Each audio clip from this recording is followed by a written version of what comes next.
Saturday.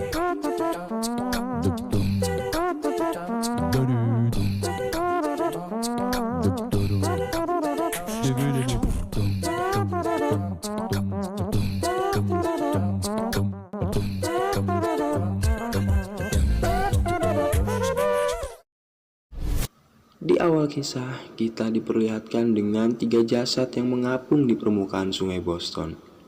Sementara itu, di sudut lain seorang pria bernama Tommy Craven terlihat sedang menunggu kedatangan putrinya di sebuah stasiun kereta. Diketahui, Tommy adalah seorang detektif di Boston dan merupakan ayah sekaligus ibu dari Emma Craven.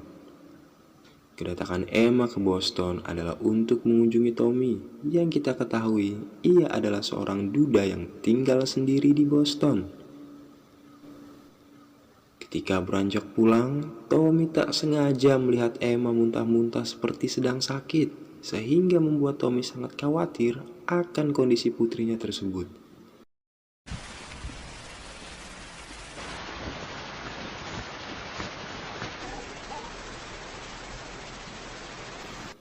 Namun Emma mengatakan bahwa ia baik-baik saja, tidak sakit maupun hamil. I'm not pregnant. Yeah, you were. I wish you had someone. Sesampainya di rumah, di saat Tommy sedang menyiapkan makanan, seraya berbincang dengan Emma, tiba-tiba Emma kembali muntah. Kali ini dibarengi dengan mimisan yang cukup parah. Emma yang merasakan hal tersebut terlihat sangat panik, yang membuatnya ingin bergegas ke rumah sakit. Mendengar itu, Tommy yang merasa ada sesuatu yang salah pada putrinya itu pun bersiap untuk berangkat ke rumah sakit.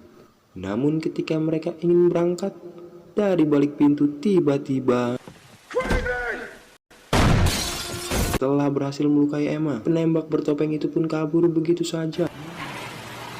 Tommy yang panik bergegas menghampiri Emma dan memeluknya seraya berusaha membangunkan Emma. Naas, Emma yang berlumuran darah mengembuskan nafas terakhirnya di pelukan Tommy, dan pelukan itu pun menjadi pelukan terakhir Tommy kepada putri semata wayangnya itu.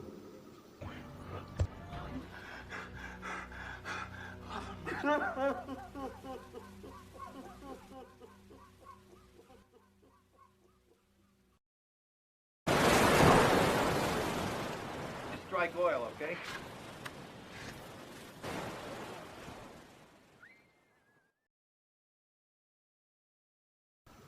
Setelah kejadian itu pun, tak butuh waktu lama bagi petugas kepolisian berdatangan ke rumah Tommy untuk mengetahui situasi yang terjadi. Petugas mendapatkan keterangan dari Tommy bahwa sebelum penembakan terjadi, pelaku sempat meneriakkan nama belakang dari Tommy. Mendengar penjelasan tersebut, petugas menduga bahwa penembakan tersebut dilakukan untuk membunuh Tommy, namun tak sengaja malah mengenai Emma. He hit Emma instead. Then he ran, yelled out one word, Craven, and then he fired. Ketika para petugas pergi, Tommy yang tidak ingin melupakan kenangan akan putrinya itu, menyeka wajahnya yang dipenuhi darah putrinya itu dengan handuk dan memutuskan menyimpan handuk tersebut. Malam itu cukup hening untuk Tommy yang sedang terguncang. Namun, keheningan itu tidak berlangsung lama ketika ponsel milik Emma berdering.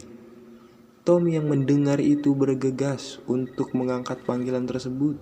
Namun, Tommy tidak mendengar suara siapapun di panggilan tersebut. Halo? Keesokan pagi, setibanya di kantor, Tommy meminta rekannya untuk memeriksa semua kontak yang ada di ponsel Emma. Namun, atasan Tommy tidak setuju dan meminta Tommy untuk mengambil cuti dengan alasan bahwa Tommy tidak boleh terlibat dalam penyelidikan kasus pembunuhan putrinya sendiri. Hey, this is a cut thing. Officer involved. So, you take a leave of absence? No. Akan tetapi, Tommy tetap bersikeras dan melanjutkan penyelidikan dengan menemui dokter yang melakukan otopsi terhadap Emma. Dokter tersebut menjelaskan kepada Tommy bahwa kematian Emma disebabkan oleh luka tembak tanpa ada penyebab lainnya. Setelah memberi kecupan terakhir pada putrinya, Tommy menggunting rambut Emma dan menyimpannya. Scissors, I need some scissors.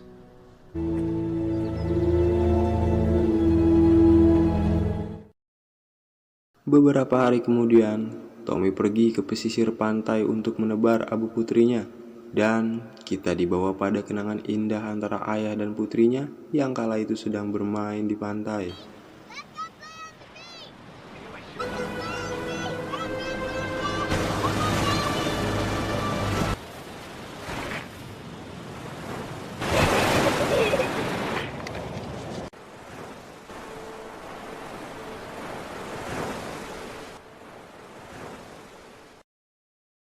Setibanya di rumah, Tommy yang memeriksa tas Emma menemukan fakta bahwa Emma bekerja di perusahaan bernama Northmore. Tak hanya itu, Tommy pun menemukan sepucuk senjata api dari laci meja di kamar Emma. Tommy yang menemukan hal itu pun bertanya-tanya kenapa Emma menyimpan sebuah senjata. Dikarenakan hal janggal tersebut, Tommy memeriksa nomor seri dari senjata itu dan mendapatkan informasi bahwa senjata tersebut atas nama seseorang, yaitu David Burnham. Kemudian Tommy memutuskan untuk menemui David.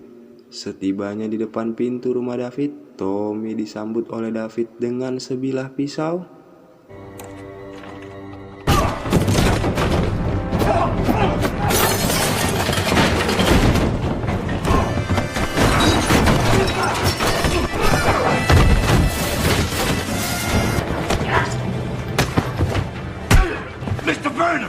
Mr. Burnham, ya? Tak butuh waktu lama untuk Tommy menaklukkan David.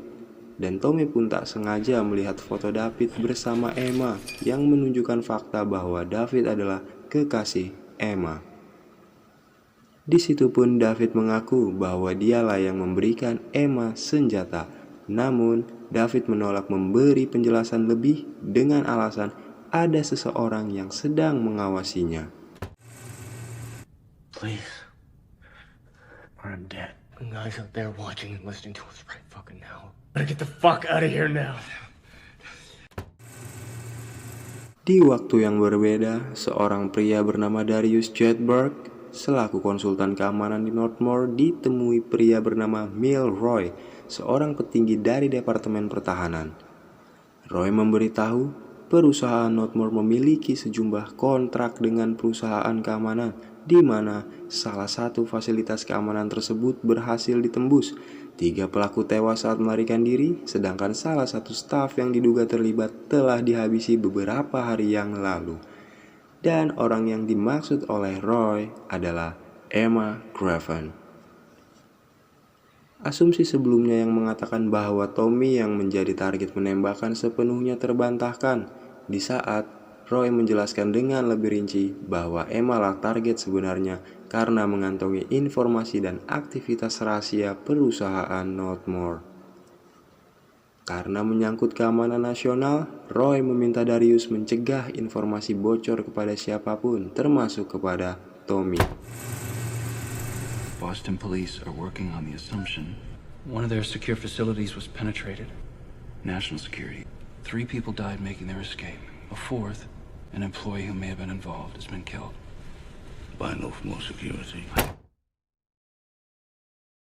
Di waktu yang lain, Tommy kemudian pergi ke perusahaan Northmore untuk menemui pimpinan perusahaan yang bernama Jack Bennett. Tommy menanyakan beberapa hal mengenai perusahaan dan kematian putrinya kepada Jack, dan Jack pun menjawabnya dengan lugas. Jack menjelaskan Northmore adalah fasilitas penelitian yang dinaungi pemerintah dalam mengembangkan sumber energi yang aman dan bersih, termasuk membuat nuklir, guna memastikan persediaan nuklir tetap ada di saat presiden memberikan perintah. Namun Jack tetap menegaskan bahwa mereka tidak membuat senjata. Mendengar itu, Tommy berasumsi bahwa Emma memanglah menjadi target penyerangan itu. Weapons. You make them. Emma was a part of this? We ensure that the nation's nuclear stockpile remains ready for the president's order. Not weapons, raw material.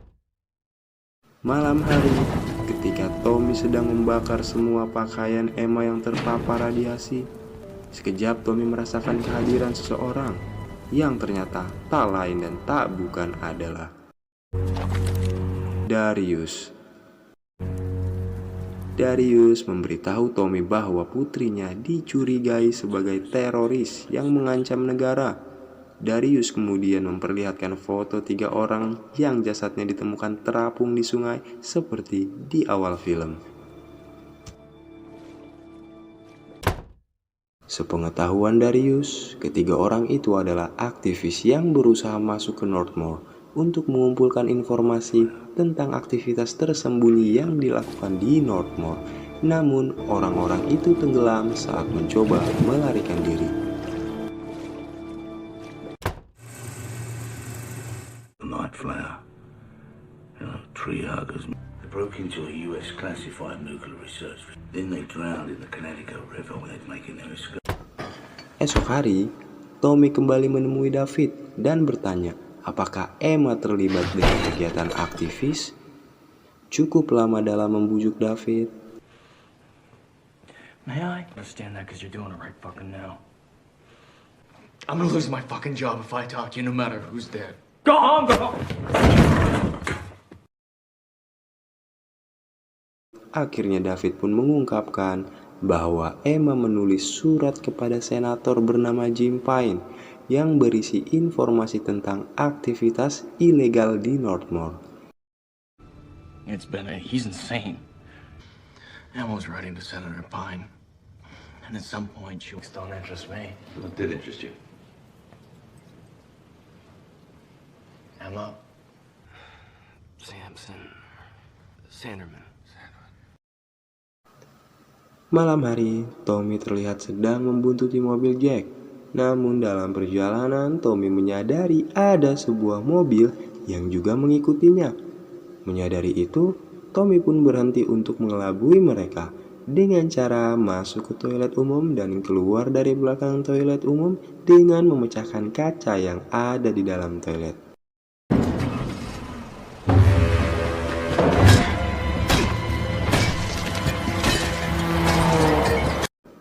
Cukup cerdik bukan?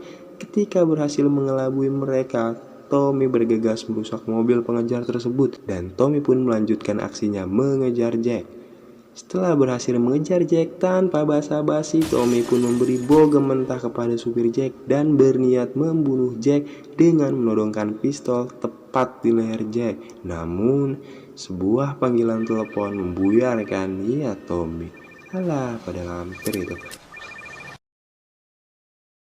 Sementara itu David sedang duduk santai di sofa tanpa bergerak sedikit pun dikarenakan luka tembak di kepalanya. Keesokan hari, Tommy dan Darius kembali bertemu. Tommy dengan cepat memberitahu kepada Darius mengenai penyebab yang sebenarnya dari kematian ketiga aktivis dan juga putrinya, Emma. Mendengar itu, Darius sempat terdiam hingga akhirnya Darius berkata jujur bahwa dirinya ditugaskan untuk menghentikan Tommy dalam memecahkan kasus tersebut. Namun, dia tidak berniat menghabisi Tommy. Kemudian Tommy menemui seorang pria bernama Sanderman yang diketahui kala itu sebagai pengacaranya Emma. Hanya saja, Sanderman menyangkal pernyataan tersebut karena waktu itu Emma hanya berkonsultasi kepadanya sementara ia adalah pengacara Northmore. Setelah mengatakan itu, Sanderman pergi, terlihat seperti ingin menghindari Tommy. Tommy yang menyadari gelagat Sanderman yang aneh pun berasumsi bahwa Sanderman juga ikut terlibat dalam kasus tersebut.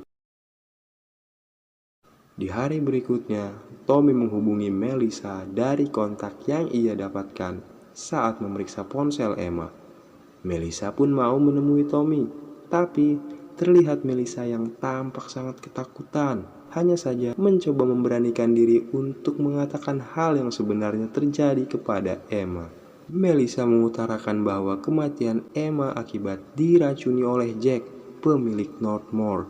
Tak hanya itu, Melissa pun memberikan sebuah amplop kepada Tommy yang kita tidak tahu apa isinya. Kemudian Melissa pun bergegas keluar dari mobil naas.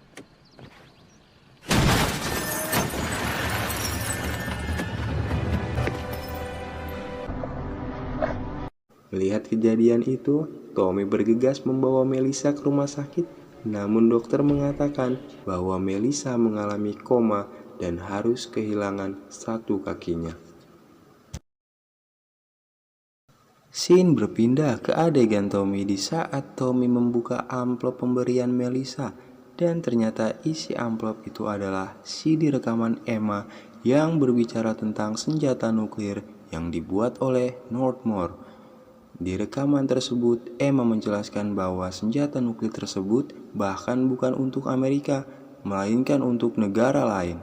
Selain itu, senjata nuklir itu dibuat dengan bahan yang tidak diketahui dari mana asalnya. Dengan kata lain, Jack lah yang berusaha mengkhianati Amerika, dan rekaman ini menjelaskan kepada Tommy mengapa putrinya dibunuh. Tommy lalu kembali ke rumah Emma untuk mencari info lanjut dari kematian putrinya yang diracuni. Dan intuisi Tommy tepat sekali. Tommy berhasil menemukan sebotol susu yang mengandung zat radioaktif. Sehingga intuisi Tommy kembali mengatakan bahwa Emma diracuni menggunakan susu ini.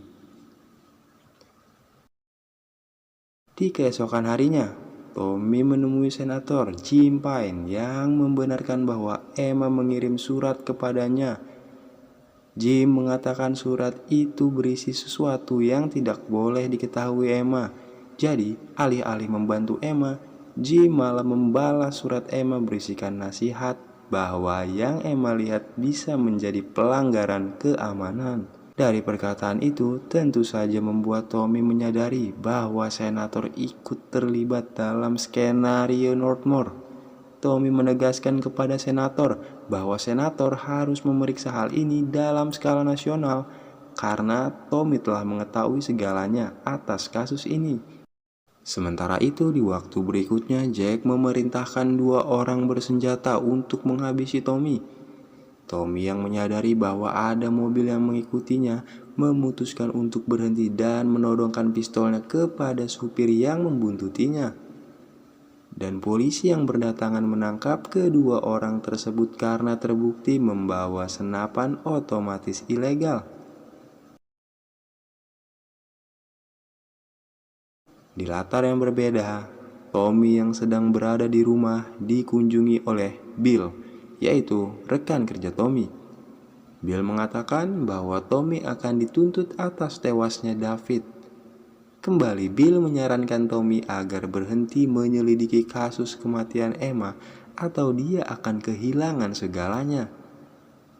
Di tengah perbincangan hangat mereka tiba-tiba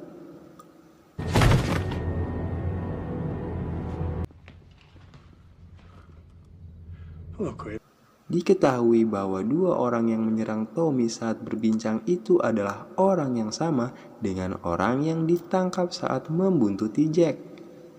Kedua orang itu bebas karena Bill dibayar oleh Jack untuk membebaskan mereka. Setelah penyerangan itu, kemudian mereka membawa Tommy ke Northmore dan menyekapnya di sebuah ruangan. Namun demikian, Tommy berhasil melarikan diri dari Northmore dengan melumpuhkan 2 penjaga dengan sangat epik. Setelah melarikan diri, Tommy pun kembali ke rumah. Namun tiba-tiba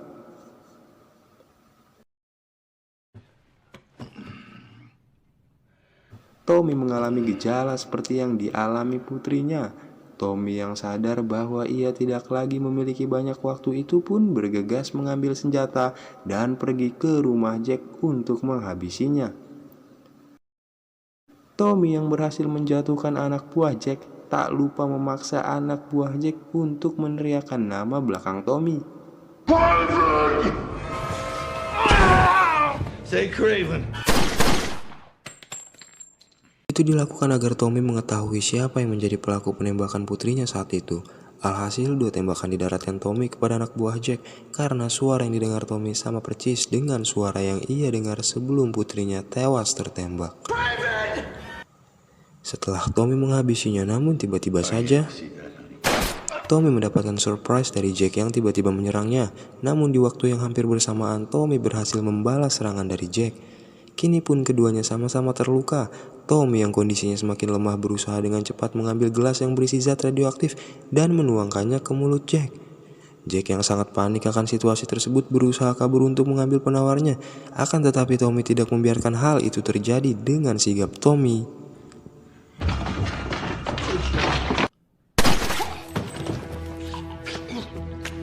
Dan akhirnya Jack pun tewas seketika. Dan di waktu yang lain, lebih tepatnya setelah insiden itu terjadi, terlihat para pria hidung belang berkumpul layaknya elit global yang dihadiri oleh Senator Milroy dan Darius. Mereka membicarakan topik hangat seperti skenario apa yang akan kita buat atas segala yang terjadi di Northmore. Agar posisi semuanya tetap aman, Darius mengusulkan ide-ide licik dan skenario kejam dengan sangat terperinci. Dan hasil musyawarahnya pun disepakati. Setelah senyum lega tampak di wajah mereka semua, namun tiba-tiba saja Darius mengantarkan mereka berdua ke alam baka. Ternyata semua perbincangan tadi adalah skenario sebenarnya yang dibuat oleh Darius untuk bertobat dan menjalani hidup yang lebih baik. I've decided what this country is. People who deserve better. Namun naas, Darius menjalani pertobatannya hanya dalam beberapa detik karena dihabisi di tempat oleh anak buah senator yang berdatangan karena mendengar suara tembakan dari ruangan rapat tersebut.